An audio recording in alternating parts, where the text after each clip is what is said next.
En virtud de que ya estamos todos, podemos comenzar con la sesión de hoy. Vamos a comenzar a analizar lo que sería la etapa intermedia. Durante nuestra última clase estuvimos reiterando ahí algunas cuestiones de la etapa de investigación, tanto en su fase inicial como en su fase complementaria. Decíamos que lo último que se discutía en una audiencia inicial es lo relativo al plazo para el cierre de la investigación, y acudiendo a lo que dispone el artículo 321 del Código Nacional de Procedimientos Penales, el Ministerio Público debe concluir la investigación complementaria dentro del plazo señalado por el juez de control, el cual no podrá ser mayor de 2 meses si se trata de un delito cuya pena máxima no exceda de 2 años de prisión. Si la pena excede de ese plazo, entonces la investigación complementaria no puede perdurar más de 6 meses. Ahora, no obstante lo anterior, la investigación se puede dar por terminada antes de que fenezca el plazo que en su caso otorgó el juez de control. Si el Ministerio Público considera que ya tiene datos de prueba suficientes para, en su caso, sustentar la acusación, o bien pudiera darse una cuestión de sobreseimiento, por lo tanto había un desistimiento de la acción penal, o también pudiera optar por solicitar la suspensión del proceso porque el imputado se ha sustraído de la acción de la justicia, o existe ahí alguna causa que impide con la tramitación normal del proceso. Lo normal es que formule su acusación. Ahora, si transcurrido el plazo para el cierre de la investigación, el Ministerio Público no da por cerrada la investigación, cualquiera de las partes puede acudir ante el juez de control para que éste le llame la atención al Ministerio Público, y si éste no lo hace, entonces el juez será quien declare por cerrada la investigación. Asimismo, las partes pueden solicitar la prórroga de la investigación. Obviamente tendrán que fundar y motivar su petición, y el juez de control tendrá que resolver si es procedente o no otorgar esa ampliación para el cierre de la investigación. Entonces, ¿cuáles son las consecuencias de que concluya el plazo de la investigación? Están reguladas por el artículo 324 del Código Nacional de Procedimientos Penales, donde expresamente se refiere que una vez cerrada la investigación complementaria, el Ministerio Público deberá: 1. Solicitar el sobreseimiento parcial o total. 2. Solicitar la suspensión del proceso. O 3. Formular acusación. ¿Cuándo va a solicitar el sobreseimiento?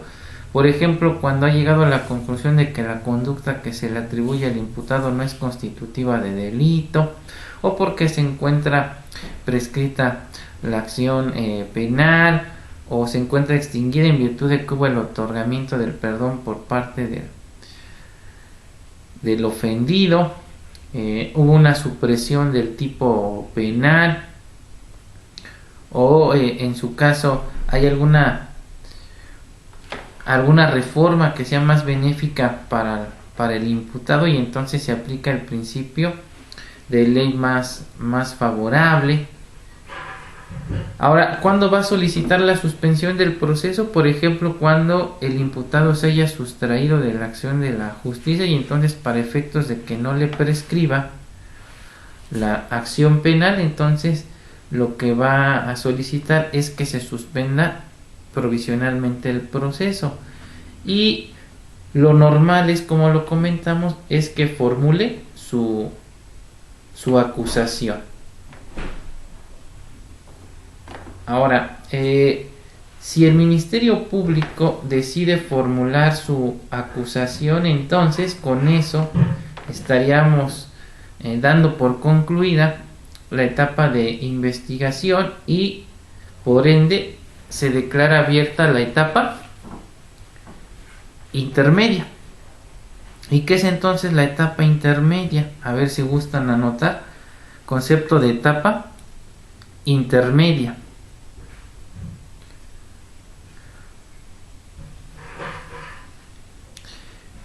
Es la segunda etapa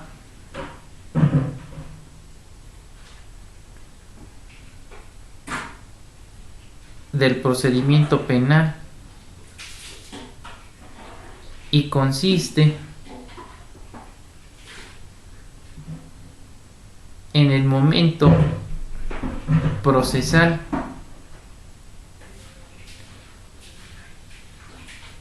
en que el Ministerio Público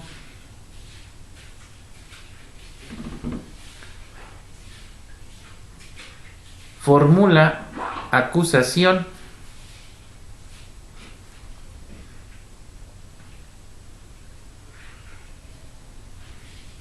en contra del imputado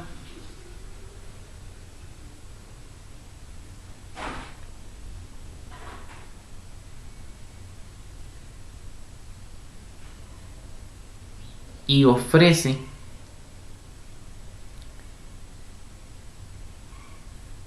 sus medios de prueba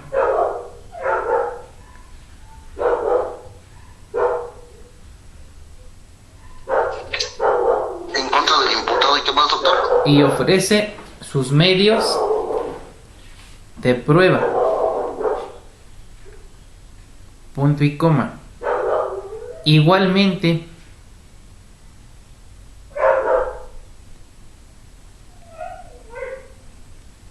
es la oportunidad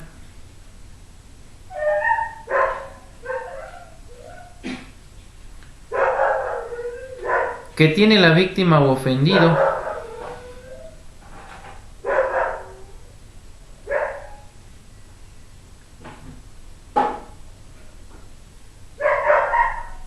para constituirse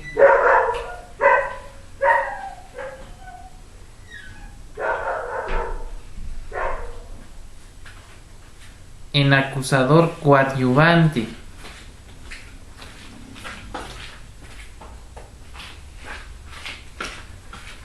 coma, así como es el marco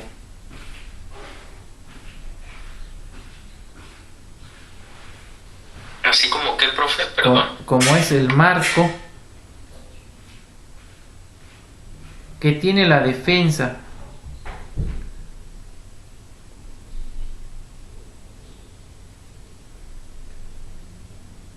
para contestar la acusación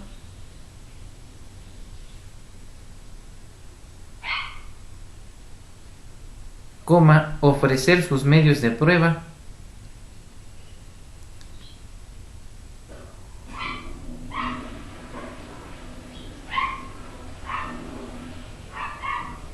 y oponer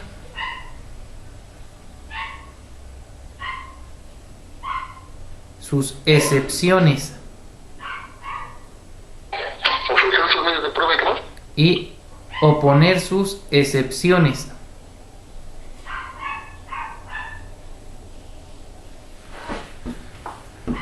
Ok, bueno, entonces la etapa intermedia, de acuerdo a lo que acabamos de anotar, entonces es la segunda etapa del procedimiento penal. Para que se declare por aperturada, como ya lo vimos, el Ministerio Público debe optar por formular acusación. Si optó por alguna otra decisión, como pudiera ser el desistimiento o solicitar la suspensión del proceso, pues por obvias razones no se puede declarar por abierta la etapa intermedia. Entonces solamente se va a aperturar cuando el Ministerio Público formule su acusación y lo hace de manera escrita, es decir, va a presentar un escrito de acusación donde va a precisar entonces el tipo penal que nos está atribuyendo, obviamente con su debida calificación, es decir, el tipo básico, más en su caso las calificativas o circunstancias modificatorias de la pena. si es a título de autor, de partícipe, si es en su forma de comisión dolosa, culposa. Aquí vamos a decir, es donde el Ministerio Público aplica todo lo relativo a la teoría del delito, y que en su momento ya analizamos en la asignatura de delitos en particular o derecho penal, ¿no? ¿Se acuerdan cuando hacíamos el estudio de si la conducta es de acción, de omisión, si es omisión simple, si es compuesta, cuál es el bien jurídico que protege la ley, el resultado, si es formal, si es material? Todo eso lo tiene que hacer y precisar el Ministerio Público en su escrito de acusación. Y entonces se dice que también es el marco para que la defensa conteste la acusación. Entonces, una vez que nos ponen en conocimiento este escrito, nosotros como defensa tenemos dos opciones: contestar por escrito la acusación, o bien esperarnos hasta lo que se llama la audiencia intermedia para que contestemos de manera oral. Así nos da la oportunidad el Código Nacional de Procedimientos Penales. Ahí mismo también podemos oponer excepciones. Ya vimos previamente en Teoría General del Proceso en qué consisten las excepciones. Decíamos, son mecanismos de defensa con que cuenta, en este caso, el imputado para tratar de destruir o dilatar en este caso la acción penal, como pudiera ser una excepción de incompetencia, la prescripción de la acción penal. Obviamente sería una excepción perentoria, porque lo que trata de destruir precisamente es la acción penal, lo que vimos también en su momento como esta cuestión del non bis in idem. Nadie puede ser juzgado dos veces por los mismos hechos. Entonces pudiera ser que pusiéramos como excepción la cosa juzgada, obviamente acreditándole con copia certificada de la sentencia, donde se acredite que se trata de las mismas personas, el mismo imputado, misma víctima ofendido, y se trata de los mismos hechos. Y entonces pues ya no puedo ser juzgado dos veces por el mismo hecho. Aquí también es la oportunidad, como lo vimos, de ofrecer los medios de prueba. Fíjense bien, ya no hablamos de datos de prueba, ya hablamos de medios de prueba. En la etapa de investigación, tanto en su fase inicial como complementaria, hacíamos referencia al término dato de prueba, entendiéndolo como la referencia precisamente a un medio de prueba que aún no ha sido desahogado en presencia del juez. En este caso, cuando hablamos del medio de prueba, ya estamos hablando de la etapa intermedia. Ahora se dice también que la etapa intermedia es una fase de depuración. ¿Por qué? Porque se van a depurar tanto los vicios en el proceso, vicios formales, o se van a depurar las pruebas. Para eso va a haber un debate. ¿Cómo depuro las pruebas? Precisamente a través del debate que se da entre las partes. Vimos en su momento, también en Teoría General del Proceso, que las pruebas deben cumplir con ciertos principios, como es la idoneidad, la pertinencia, es decir, deben estar relacionadas con los hechos y deben ser las idóneas para acreditar mis pretensiones. Entonces, en este sentido, si una prueba no cumple con el principio de idoneidad o pertinencia, entonces para eso es esta audiencia de debate que se llama audiencia intermedia, donde una vez que una de las partes ofrece un determinado medio y no estoy de acuerdo con que se admita a juicio, entonces yo tengo que argumentar por qué no se le debe admitir dicho medio de prueba. Hablamos también de que no se deben admitir aquellas pruebas que son reabundantes, aquellas que violentan derechos humanos, y de ser así, entonces nosotros tenemos que debatir ante el juez de control por qué no se debe admitir ese medio para que pase a juicio. Por eso le llaman a la etapa intermedia la depuración del acervo probatorio. ¿Esto qué quiere decir? Que solo va a llegar a juicio todo aquello que sea susceptible de contradicción. Esto quiere decir que los hechos notorios o aquello que no es materia de contradicción, pues no puede pasar a juicio, o todo aquello que violente derechos fundamentales. Poníamos el ejemplo donde se ofrece una comunicación privada, pero no se solicitó la autorización del juez competente, que en este caso no es cualquier juez, sino tiene que ser un juez federal el que otorgue la intervención de esa comunicación, y solo con la autorización pues se pueden intervenir las comunicaciones privadas. Y si de alguna manera alguien está ofertando una comunicación que no cumplió con estos requisitos, pues entonces estamos hablando de una violación a los derechos fundamentales, y nosotros como contrario tendríamos que argumentar por qué no se debe admitir dicho medio de prueba para que pase a juicio en virtud de que violentó los derechos, en este caso por ejemplo del imputado. Ahora, la etapa intermedia, de acuerdo a lo que señala el Código Nacional de Procedimientos Penales, comprende dos fases, al igual que la etapa de investigación. Aquí vamos a hablar de la fase escrita, que como su nombre lo indica, inicia con el escrito de acusación que formula el Ministerio Público y todos los actos previos a la celebración de la audiencia. Aquí se da también una figura que se llama el descubrimiento probatorio. ¿Qué es el descubrimiento probatorio? Pues como su nombre lo indica, es cuando todas y cada una de las partes le enseñan a su contrario todo su arsenal probatorio con el que cuentan, a efecto de que puedan debatir en la audiencia intermedia si deben pasar o no a juicio. Aquí también comprende lo que es la contestación del escrito de acusación, ya sea por escrito por parte de el imputado y su defensor, o también lo que mencionamos, la acusación coadyuvante. ¿Qué es eso de la acusación coadyuvante? Es cuando la víctima o ofendido, a través de su asesor jurídico, presentan un escrito muy similar al de la acusación, pero donde hacen ver que la fiscalía ha incurrido en determinados vicios formales o de fondo, y entonces desean coadyuvar en la persecución del delito. Ahora, lo que es la fase oral, propiamente lo que va a comprender precisamente es la celebración de la audiencia intermedia, que es donde nos van a poner en conocimiento, en este caso del imputado y su defensa, del hecho que se le atribuye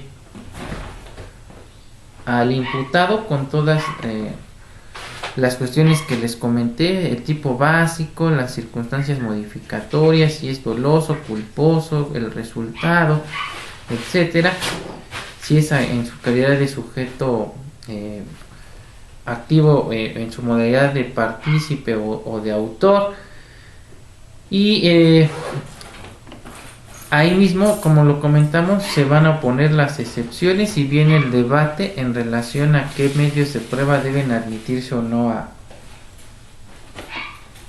a juicio. Entonces, en conclusión, se dice que la etapa intermedia tiene las siguientes finalidades. Primero, que se formule la acusación por parte de la Fiscalía y consecuentemente se le dé contestación a la misma. 2.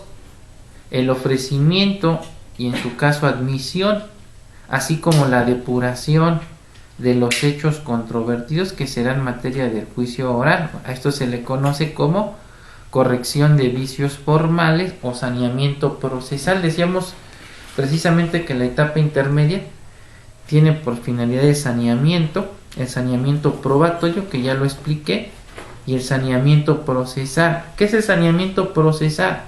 Puede ser que la Fiscalía al momento de formular su acusación incurra en vicios de forma o vicios formales. Por ejemplo, el imputado se llama Juan Pablo Cerrato Rodríguez y en el escrito de acusación dice Juan Pablo Senato Rodríguez. Jurídicamente entonces son dos personas diferentes. Entonces aquí se tiene que hacer la corrección y a esto le llamamos saneamiento procesal, ¿sí? Ahora, decíamos también, una de sus finalidades es la interposición de las excepciones. Si nosotros nos percatamos en esta audiencia, por ejemplo, que el juez que está conociendo de los hechos no es el competente para ello, porque estamos hablando de un delito federal, pero está conociendo uno del orden común o a la inversa, entonces es el momento procesal oportuno para interponer la excepción de incompetencia. Y si efectivamente está acreditada, entonces el juez tendrá que declararse incompetente y remitir los autos a la autoridad correspondiente. Si nos percatamos, por ejemplo, que ya prescribió la acción penal o ya se encuentra extinguida, pues también es el momento oportuno para hacer nuestras manifestaciones en ese sentido. Acuérdense que las excepciones se clasifican en dos, en dilatorias y perentorias. Las dilatorias únicamente lo que hacen es aplazar, en este caso el ejercicio de la acción penal, como pudiera ser la falta o la ausencia de un requisito de procedibilidad.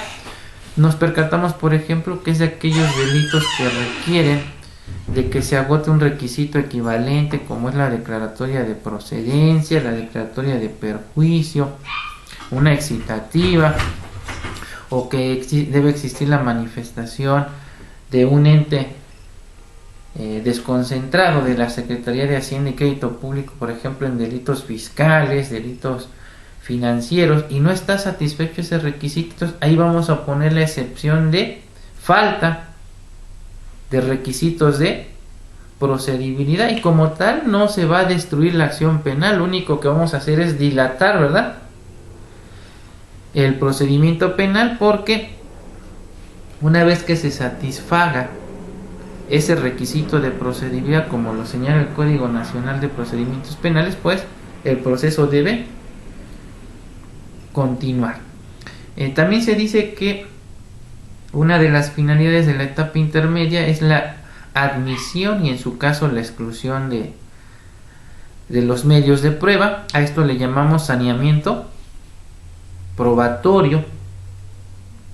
¿Cuándo las van a admitir? Cuando sean idóneas, cuando sean pertinentes, cuando no traten de acreditar hechos notorios o sobreabundantes, cuando no violenten derechos fundamentales, a contrario sensu, si no son idóneas, si no son pertinentes, si violentan derechos humanos, si contienen hechos sobreabundantes o hechos notorios, pues no deben pasar a juicio. Y como lo dijimos, esto se va a dar a través del debate que realizan las partes, donde dan su argumentación en el sentido de por qué deben admitirse o por qué no debe admitirse un determinado medio de prueba.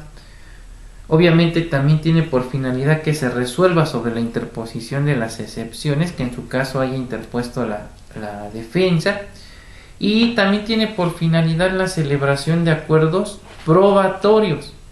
Ya habíamos explicado con antelación qué son los acuerdos probatorios. Son aquellos acuerdos celebrados entre las partes donde dan por cierto un determinado hecho sin que esto implique que están aceptando, en el caso del imputado, su responsabilidad penal. Simple y sencillamente dan por cierto un determinado hecho que no va a ser materia de debate en el juicio, y lo que se hace en este caso pues precisamente es excluir medios de prueba que se considera que son innecesarios agotar en el juicio, y entonces se celebra un acuerdo probatorio. No confundirlos con los acuerdos reparatorios, ¿sí? Son dos cosas distintas, pero me he dado cuenta que luego en la práctica se confunde un acuerdo probatorio con un acuerdo reparatorio. El acuerdo probatorio ya lo vimos, son los acuerdos celebrados entre las partes para dar por cierto un determinado hecho y que por lo tanto ya no va a ser materia de controversia en el juicio. Mientras que los acuerdos reparatorios, como su nombre lo indica, implican resarcirle del daño causado a la víctima o ofendido, ya sea restituyéndole el bien que le fue en su momento desapoderado, o a través de un pago económico ante la imposibilidad de devolver la cosa, o sustituir la misma por otra de la misma calidad y especie. Entonces son dos figuras completamente diferentes. Hasta aquí, ¿alguna pregunta? No, sí vamos entendiendo. Sí vamos entendiendo entonces qué es la etapa intermedia. Insistimos, entonces ya estamos hablando de la segunda etapa del procedimiento penal. Esta ya la lleva a cabo el juez de control, ¿sí? Aquí el Ministerio Público ya perdió, vamos a decir, su facultad de imperio, deja de ser autoridad y ya se convierte en parte. ¿En parte qué? Acusadora. Por eso es que formula una acusación, ¿sí? Entonces, como tal, ya no es autoridad, ya es parte dentro del juicio. Ahora, entonces, ¿cómo se lleva a cabo la etapa intermedia? Dentro del material que les compartí, les elaboré por ahí una diapositiva donde, en términos generales, viene lo que es precisamente la etapa intermedia. Entonces voy a compartir pantalla y vamos a ver la lámina a que hago referencia.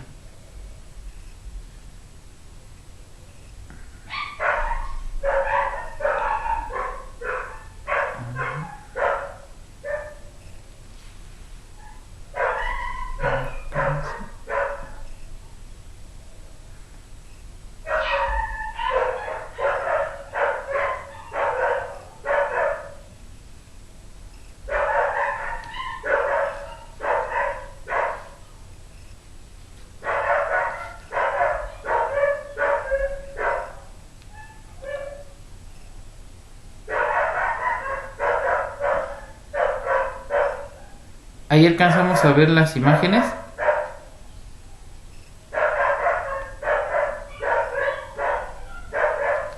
Sí, ya se ve esto. Ok, bueno, entonces la que me interesa es esta que dice etapa intermedia.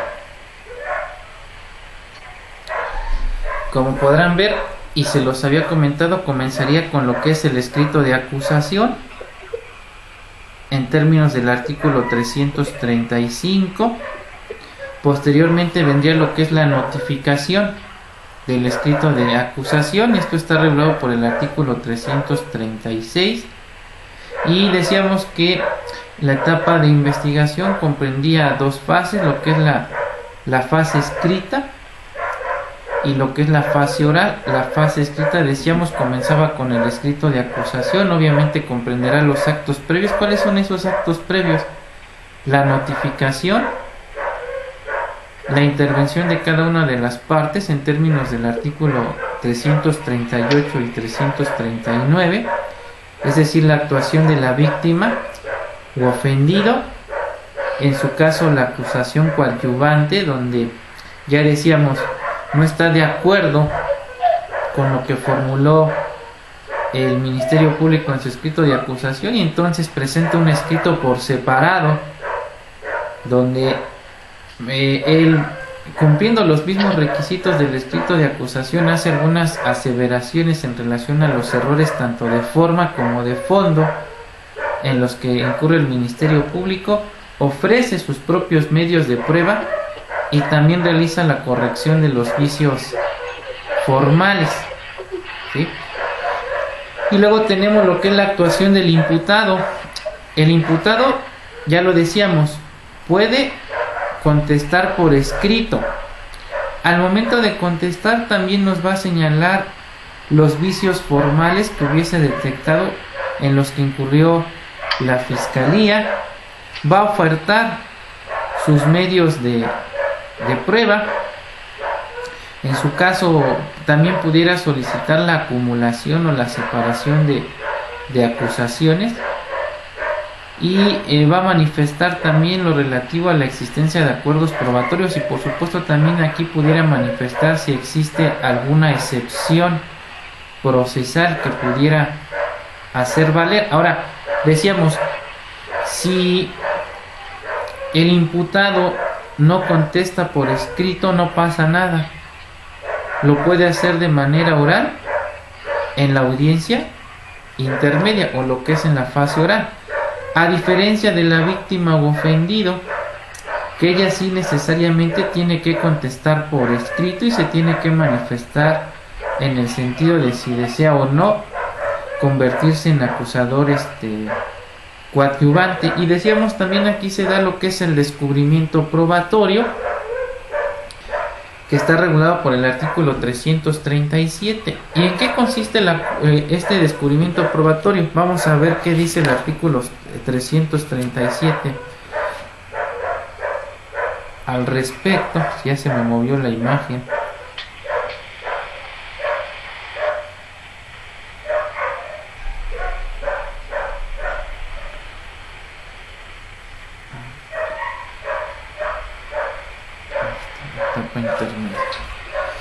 El artículo 337 del Código de Procedimientos Penales me refiere a lo siguiente: descubrimiento probatorio. Dice, una vez presentada la acusación, el juez de control ordenará su notificación a las partes al día siguiente. Con dicha notificación se les entregará copia de la acusación. Y luego el 337 me dice, el descubrimiento probatorio. El descubrimiento probatorio consiste en la obligación de las partes de darse a conocer entre ellas el proceso, los medios de prueba que pretendan ofrecer en la audiencia de juicio.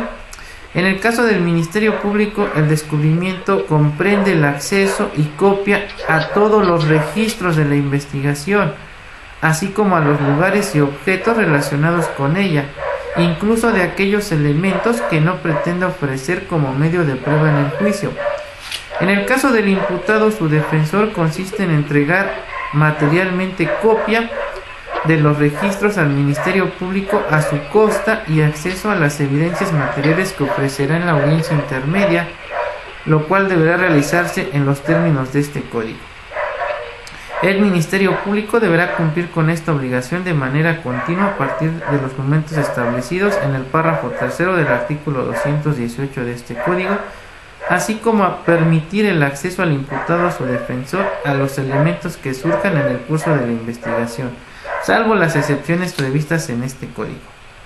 La víctima u ofendido, el asesor jurídico y el acusado, su defensor, deberán descubrir los medios de prueba que pretendan ofrecer en la audiencia de juicio, en los plazos establecidos en el artículo 338 y 340 respectivamente, para lo cual deberán entregar materialmente copia de los registros y accesos de medios de prueba con costo a cargo del Ministerio Público. Tratándose de la prueba pericial, se deberá entregar el informe respectivo al momento de descubrir los medios de prueba a cargo de cada una de las partes, salvo que se justifique que aún no cuenta con ellos, caso en el cual deberá descubrirlos a más tardar 3 días antes del inicio de la audiencia intermedia.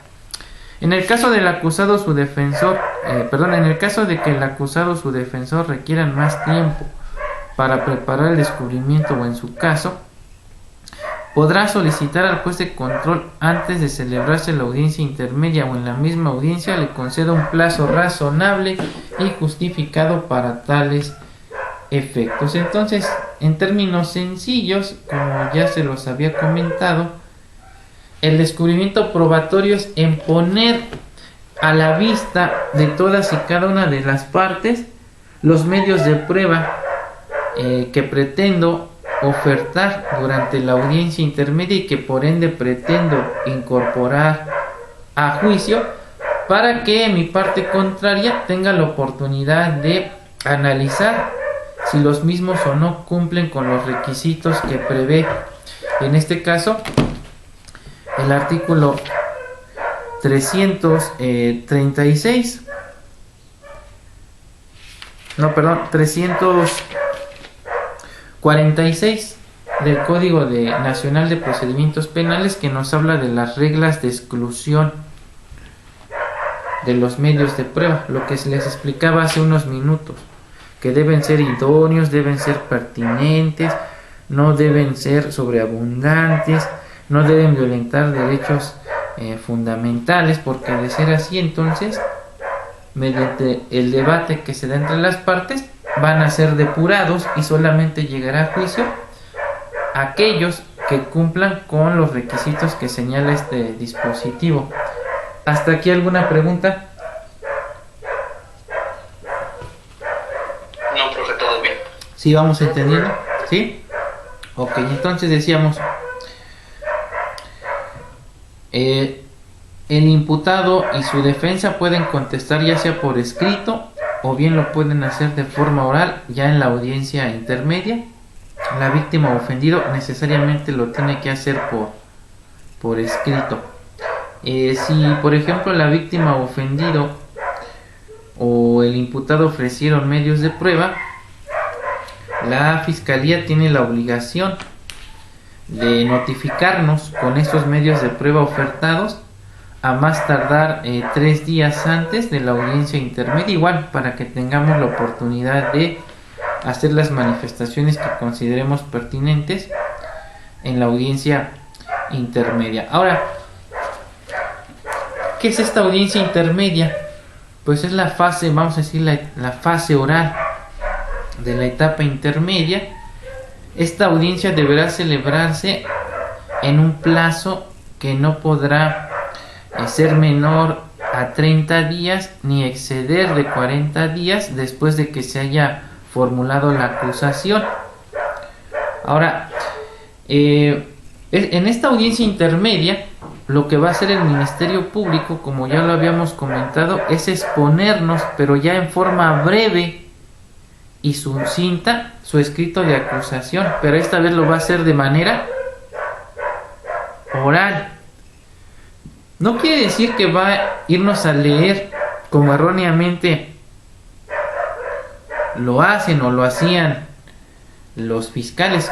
Todavía como que no comprendían esta cuestión de la oralidad y eran audiencias, la verdad, bastante pesadas. Me tocó al principio estar presentes en algunas donde literal iban a leer el escrito de acusación y teníamos que hacer manifestaciones nosotros como defensa en el sentido de que se le llamara la atención al Ministerio Público, pues estábamos ante un proceso eminentemente oral. Entonces pues no se trataba de que fuera a leer su escrito, sino que nos hiciera, como refiere el código, una exposición resumida de su escrito de acusación. Luego vendrá la exposición de la víctima o ofendido, también de manera oral. Luego viene la exposición de la defensa, también de forma oral. Vendría posteriormente lo que sería la corrección de los vicios formales. Estos pueden ser a petición de cualquiera de las partes, pero si no lo hacen, el juez de oficio también tiene que manifestar cuáles son los vicios formales que fueron detectados. Si son posibles subsanar en la misma audiencia, ahí mismo el Ministerio Público hará las aclaraciones pertinentes, obviamente tomando en consideración las observaciones que hagan las partes o el juez de control. Si son demasiadas, en la práctica se suspende la audiencia para que corrija esos vicios y después se señala fecha para su continuación. Acuérdense que las audiencias no pueden suspenderse por más de 10 días. Asimismo, en esa audiencia, como lo comentábamos, se pueden interponer las excepciones que consideremos pertinentes. Se deben celebrar los acuerdos probatorios. Se da el debate probatorio, es decir, la depuración, por qué se debe admitir, por qué no se debe admitir un determinado medio de prueba. Luego viene la exclusión probatoria, observando las reglas del artículo 346 del Código Nacional de Procedimientos Penales, que ya lo vimos: si la prueba no es idónea, no es pertinente, contiene hechos notorios, es sobreabundante, violenta derechos humanos, entonces pues la parte que considere que no cumple con los requisitos del 346 deberá hacer sus manifestaciones en ese sentido. Se le da el uso de la voz también al contrario para que argumente lo que considere pertinente y el juez resuelve en base a lo que señala el Código Nacional y los argumentos que dio cada una de las partes. Aquí mismo también se puede dar el caso de las soluciones alternativas, dependiendo del tipo de delito y si están satisfechos ciertos requisitos, pudiera optarse por una suspensión condicional del proceso, unos acuerdos reparatorios, o bien también se puede optar por una forma de terminación anticipada, en este caso que el imputado acepte someterse a juicio abreviado, es decir, que acepte su participación en el hecho que se le atribuye y acepte también ser juzgado con los datos de prueba que en su momento ofertó la fiscalía, y lo que se busca pues entonces es que al reconocer su participación en el hecho se le imponga una sentencia reducida y pueda alcanzar algunos beneficios. ¿Preguntas? No, profe.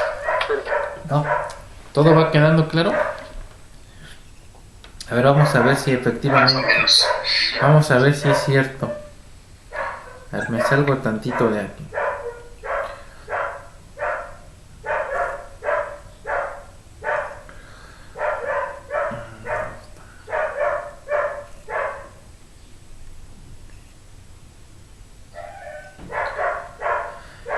Bien, a ver, vamos a ver si va quedando claro. A ver, Gabriela, ¿qué es entonces la etapa intermedia?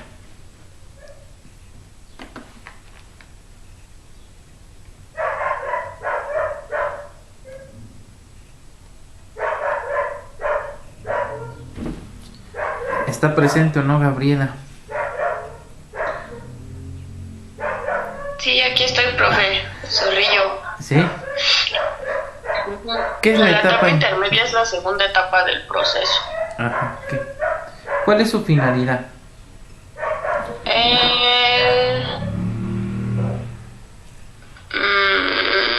El ofrecer los medios de prueba. Ajá, antes de ofertar los medios de prueba hay algo muy importante. Como que, bueno, descartar los que sirven de los que no sirven, algo así. No. Hay un requisito previo para que se pueda aperturar la etapa intermedia. ¿Cuál es? ¿La depuración, profe? No. ¿La admisión de los medios de prueba? No. Les dije... Formular la acusación. Ah, exactamente. Formular la acusación. Si no hay acusación, dijimos, no se puede aperturar la etapa intermedia. ¿Sí? La etapa intermedia se apertura con el escrito de acusación. Entonces, ¿cuál es su principal finalidad? Que el Ministerio Público formule su acusación. Que el imputado conteste, ¿verdad?, dicha acusación, y en su caso la víctima u ofendido, y si así lo decide, se constituye en acusador coadyuvante. Ahora sí, que más, que se oferten, ¿verdad?, los datos, los medios de prueba de cada una de las partes, lo relativo a la depuración de los medios de prueba y también la corrección de vicios formales. Pero también tiene otras finalidades. ¿Alguien recuerda qué otra finalidad tiene la etapa intermedia, aparte de las que ya mencioné? Que le da la oportunidad a la víctima o ofendido para constituir la acusación coadyuvante. Sí. Así como es lo que es el marco que tiene la defensa para contestar la acusación. Y algo importante, oponer sus ¿qué? Sus medios de prueba y sus excepciones. Sus excepciones. ¿Sí? Es el momento oportuno para interponer las excepciones. Pruebas, excepciones y sus medios de prueba. ¿Sí? Ok, bueno, a ver, Georgina, aprovechando que por ahí te escuché. ¿Cómo se clasifica la etapa intermedia? ¿O cómo se divide? Ay, profe, la verdad es que me sacó en ese inter. ¿Quién te sacó? El internet. Yo no te saqué de la clase. No, mi conexión estaba medio mal y me sacó. Sí. Ok, a ver, entonces, ¿quién puede ayudarle? ¿Cómo se clasifica o cómo? ¿Eso viene escrita, doctor? Sí, escrita y Y oral. oral, ¿sí? ¿Con qué empieza, Carlos, la fase escrita? Con el descubrimiento del probatorio. No, su mismo nombre lo dice, El escrito de la acusación. con el escrito de acusación, ¿sí? Y comprende todo. ¿El escrito inicial? No, escrito de acusación. Acuérdate, aquí ya estamos en otra fase, ¿sí? Escrito de acusación, ¿sí? Con eso inicia la fase escrita y comprende los actos previos. ¿Cuáles son esos actos previos? Obviamente la contestación, la intervención de las partes y el descubrimiento probatorio. A ver, Andrés, ¿qué es el descubrimiento probatorio?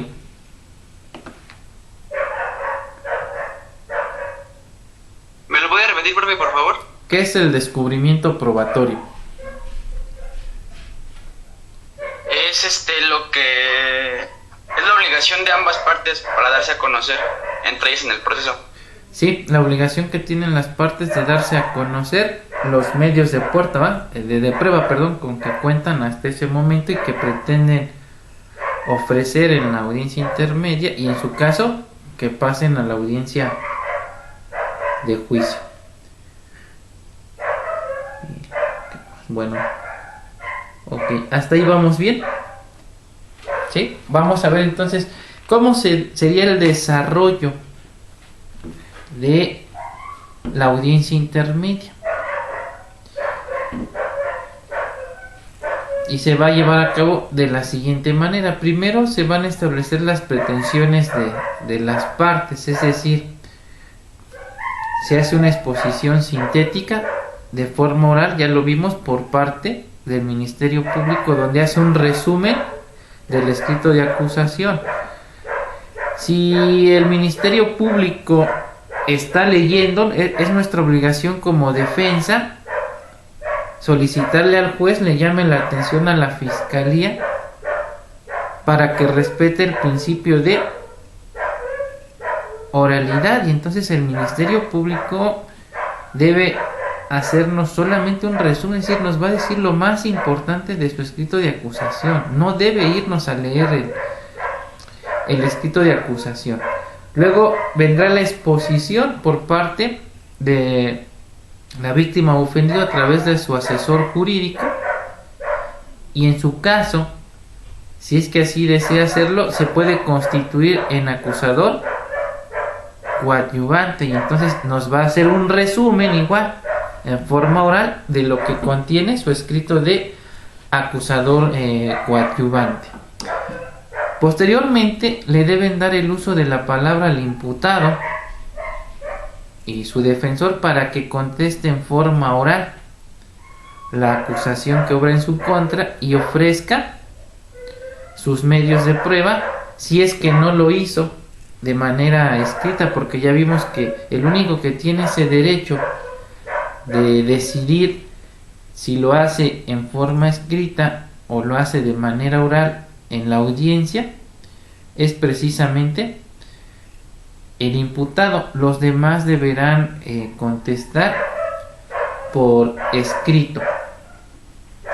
Una vez que se hizo lo anterior, viene la corrección de vicios formales. Es decir, si nosotros como defensa detectamos que en el escrito de acusación hay datos erróneos, como podrían ser nombres, direcciones, es el momento en que nosotros le manifestemos al juez cuáles son esos errores y el Ministerio Público pueda subsanarlos. Ya lo dijimos, si no lo hacemos nosotros, el juez de oficio lo hace, entonces nos va a preguntar, a ver, defensa, ¿qué errores detectó en el escrito de acusación?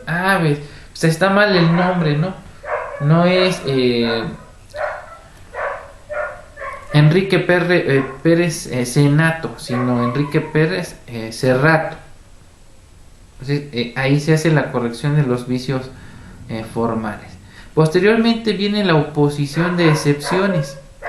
Si detectamos que el juez no es el competente, que existe cosa juzgada, si hay litispendencia, conexidad, prescripción, es el momento oportuno en que hagamos valer dichas excepciones. Si no las hay, no hacemos ninguna manifestación en ese sentido.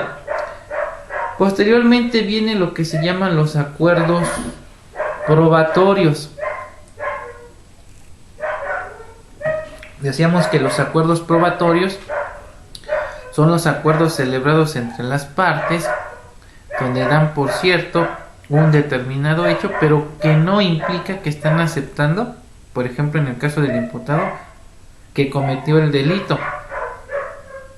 Por ejemplo, pudiera aceptar que se robó una televisión de la marca Honda, modelo tal, y por lo tanto eso ya no va a ser materia de debate. Lo que habrá que analizar en su momento es si a lo mejor estaba bajo un error de tipo, ¿no? Y consideraba que el objeto no era ajeno, sino que era de su propiedad. Pero eso ya será materia de discusión del debate. Aquí lo que estamos aceptando única y exclusivamente es que se robó una televisión de la marca tal y X modelo, ¿sí? Pero no necesariamente que está cometiendo un delito. Después de ello vendrá lo que es el debate de las pruebas o la depuración procesal. Y entonces, ahora sí es cuando nosotros tenemos que acudir al artículo 346. Ya lo habíamos analizado con antelación en la clase de teoría general del proceso, pero vamos a verlo más en específico. ¿Qué nos dice el artículo 346? Nos habla de la exclusión de los medios de prueba para la audiencia de debate. Dice, una vez examinados los medios de prueba ofrecidos y de haber escuchado a las partes, el juez de control ordenará fundadamente que se excluyan de ser rendidos en la audiencia de juicio aquellos medios de prueba que no se refieran directa o indirectamente al objeto de la investigación y sean útiles para el esclarecimiento de los hechos, así como aquellos en los que se actualice alguno de los siguientes supuestos. Fracción primera. Cuando el medio de prueba se ofrezca para generar efectos dilatorios en virtud de ser, inciso A, sobreabundante, al referirse a diversos medios de prueba del mismo tipo, testimonial, documental, que acrediten lo mismo ya superado en reiteradas ocasiones. B. Impertinentes, por no referirse a hechos controvertidos. Inciso C. Innecesarias, por referirse a hechos públicos, notorios o incontrovertidos. Fracción segunda. Por haberse obtenido con una violación a derechos fundamentales. Fracción tercera. Por haber sido declaradas nulas o, fracción cuarta, por ser aquellas que contravengan las disposiciones señaladas en este código para su desahogo. Dice, en el caso de que el juez estime que el medio de prueba sea sobreabundante, dispondrá que la parte que la ofrezca reduzca el número de testigos o documentos cuando mediante ellos desea acreditar los mismos hechos o circunstancias con la materia a que se someterá el juicio. Asimismo, en los casos de delitos contra la libertad y seguridad sexuales y el normal desarrollo psicosexual, el juez excluirá la prueba que pretenda rendirse sobre la conducta sexual anterior o posterior de la víctima. Entonces esas son las reglas que debe observar el juez y que nosotros debemos estar atentos en la audiencia para ver si se cumple o no con estos principios para que se admita el medio de prueba, y si no, tenemos que hacer una argumentación en el sentido de que debe ser excluido. Vamos a verlo a través de un ejemplo. Tomás es el asesor jurídico de la víctima u ofendido, y para acreditar que el hoy imputado es la persona que desapoderó a la víctima o ofendido de sus pertenencias, ofrece 4 testigos, ¿sí? Y luego tenemos a la defensa, que en este caso es Gaby, y una vez escuchadas las manifestaciones de Tomás y que ofreció sus 4 testigos para acreditar el hecho que comentamos, entonces Gaby tiene que manifestarle al juez si se deben admitir las 4 testimoniales, o en su caso solo se le deben admitir la de 1 o 2. A ver, ¿qué harías, Gaby? Obviamente observa lo que dice el artículo 346. Ok, voy.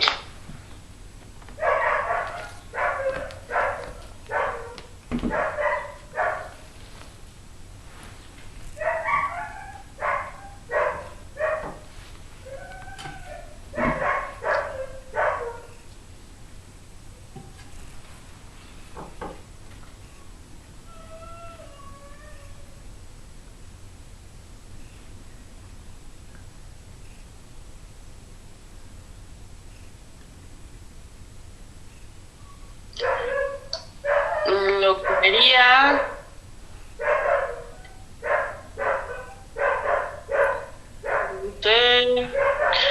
podría ser, bueno, así como dicen los incisos, pedir pruebas, ¿no?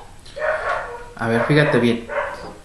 A ver. Tomás ofreció 4 testigos para acreditar el hecho de que tu cliente desapoderó de sus pertenencias a la víctima u ofendida, ¿sí? Entonces, ahora el juez de control te da el uso de la voz para que manifiestes si deben pasar o no a juicio el desahogo de esas 4 testimoniales, para lo cual debes observar obviamente las reglas, ¿verdad?, que señala el 346, y ahí habla de reglas muy específicas tratándose de testigos. Entonces, acuérdate que lo que vas a tratar es de depurar. ¿Podemos depurar o no esas pruebas testimoniales?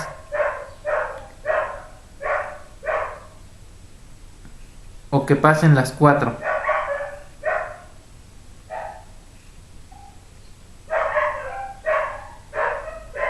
No podría porque podría ser un efecto dilatorio. ¿Por qué? Correcto. ¿Por qué? Porque es sobreabundante, profesor. Correcto, es sobreabundante, ¿verdad? Así lo recuerdo. ¿Qué le voy a decir? Su señoría, con fundamento en lo dispuesto en el artículo 346, fracción primera, inciso A, solicita este órgano jurisdiccional no admita a juicio la testimonial a cargo de sutano o perendano por tratarse de una prueba sobreabundante, ya que pretende acreditar un mismo hecho con 4 testigos, siendo que el dispositivo legal en comento refiere expresamente que en el caso de que el juez que estime que el medio de prueba sea sobreabundante, deberá disponer que la parte que ofrezca reduzca el número de testigos o de documentos cuando mediante ellos se desea acreditar los mismos hechos o circunstancias con la materia que se someterá a juicio. Luego entonces su señoría, el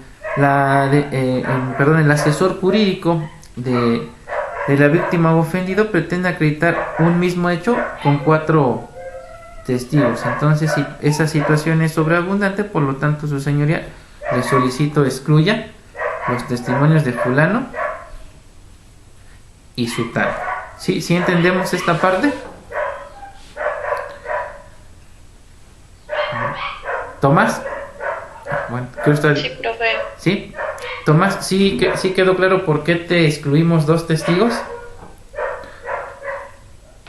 Sí, por verse sobreabundante la cantidad de testigos, se hace una reducción de testigos y por eso el juez de control excluye la cantidad de testigos. Ok, gracias Tomás. Bien, bueno, este es un ejemplo, vamos a poner otro. ¿Sí? Carlos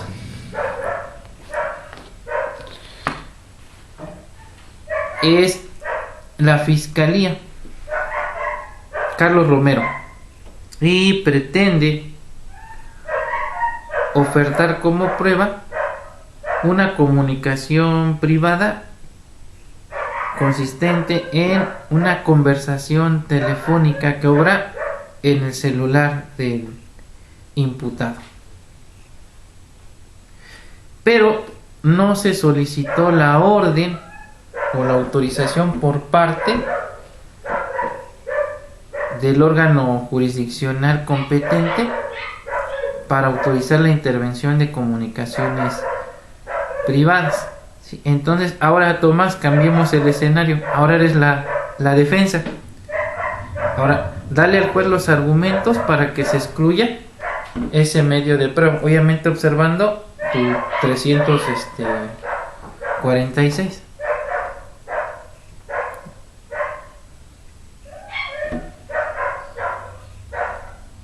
Tu micrófono.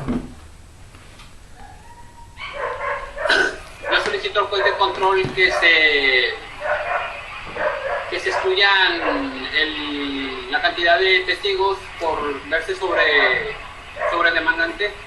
No, fíjate bien, ya no estamos hablando de los testigos, hablamos de una comunicación privada que obra en un teléfono celular, pero no se solicitó la autorización de la autoridad. No, yo solicito al juez de control se excluya dicha prueba porque